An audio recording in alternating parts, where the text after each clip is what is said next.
Okay, so you've definitely seen pictures of them, right? These huge, mysterious stone heads on this tiny island in the middle of nowhere. But have you ever really thought about how they got there? Or what happened to the people who built them? Well, today we're diving headfirst into the incredible mysteries of Easter Island.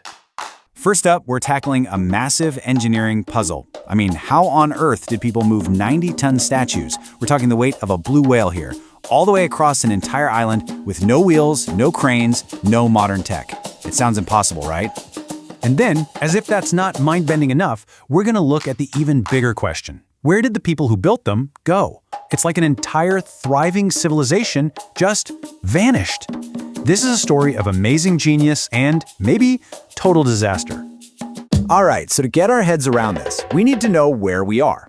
Welcome to Rapa Nui, which is pretty much the most remote inhabited island on the entire planet. Seriously, it's a tiny speck of land in the middle of the vast Pacific. The island's original name is Rapa Nui, which means Big Island. The name we all know, Easter Island, came from Dutch explorers who stumbled upon it on Easter Sunday back in 1722. And can you just imagine their shock? They land on this impossibly remote, kind of barren-looking island and find giants.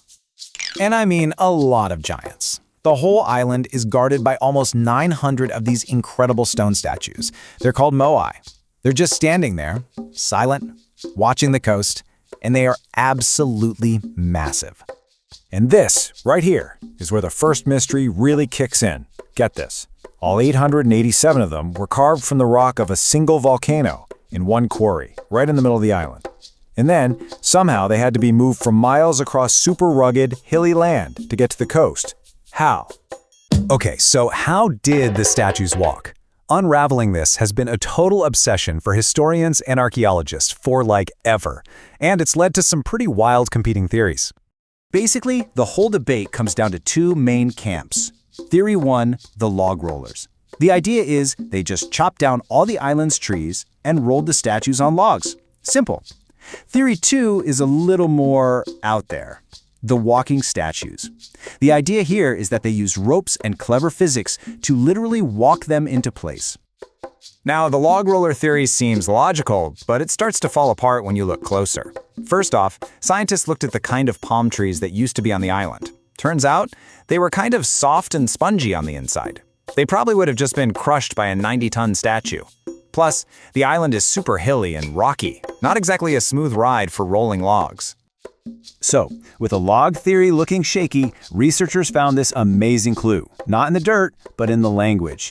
The Rapa Nui people have this phrase, neki neki, which means to walk without legs. And that little phrase, well, it changed everything. So this walking idea got a real-world test. A team actually built a 5-ton replica moai. They stood it up, tied 3 ropes to his head, and had teams of people just pull back and forth. And you know what? It worked. The statue started rocking and waddling forward just like it was walking. They moved it over 300 feet in less than an hour with just 18 people. Pretty incredible. But hold on. As cool as that experiment was, critics were quick to jump in. I mean, it's one thing to walk a 5-ton replica, but a 90-ton behemoth? That's a whole different ballgame. So, honestly, the debate is still raging. All right, so moving the statues is one thing. But now we get to the even darker mystery, the fate of the civilization that built them. This was an advanced, clever society. So, what caused them to collapse? Just look at these numbers. It's just staggering. Around the year 1600, there might have been as many as 17,000 people living there. When Europeans first showed up in 1722, that number was down to maybe 3,000. And by 1877, only 111 people. 111. What happened? Well, for a long time, the most popular theory was a pretty grim one, called ecocide.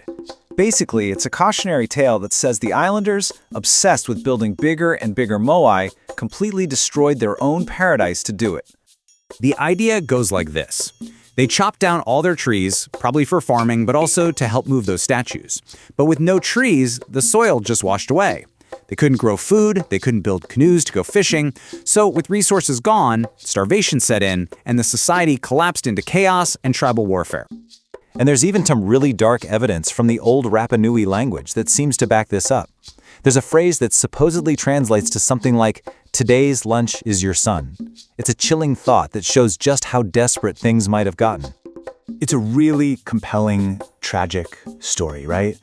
But what if the greatest danger to the Rapa Nui people didn't come from the land at all? What if it came from the sea? Yeah, a newer theory suggests it wasn't self-destruction at all, but total catastrophe brought on by contact with the outside world. European ships brought diseases like smallpox, which the islanders had zero immunity to. And then the final, horrifying blow came in the 1860s when slave traders from Peru raided the island and kidnapped thousands. That explains the final, terrifying drop to just 111 people. So this isn't just some ancient history lesson. Easter Island's story is still being written. And it's a story of an enduring mystery and a living culture facing very modern challenges. Today, the island is actually a territory of Chile, and the native Rapa Nui people are a minority in their own home.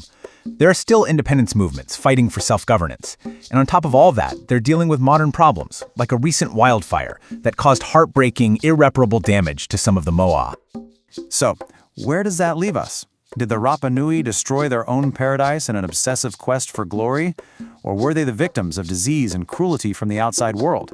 The truth is probably way more complicated than just one or the other. It really makes you wonder, will the island's deepest secrets ever be truly revealed? We just don't know.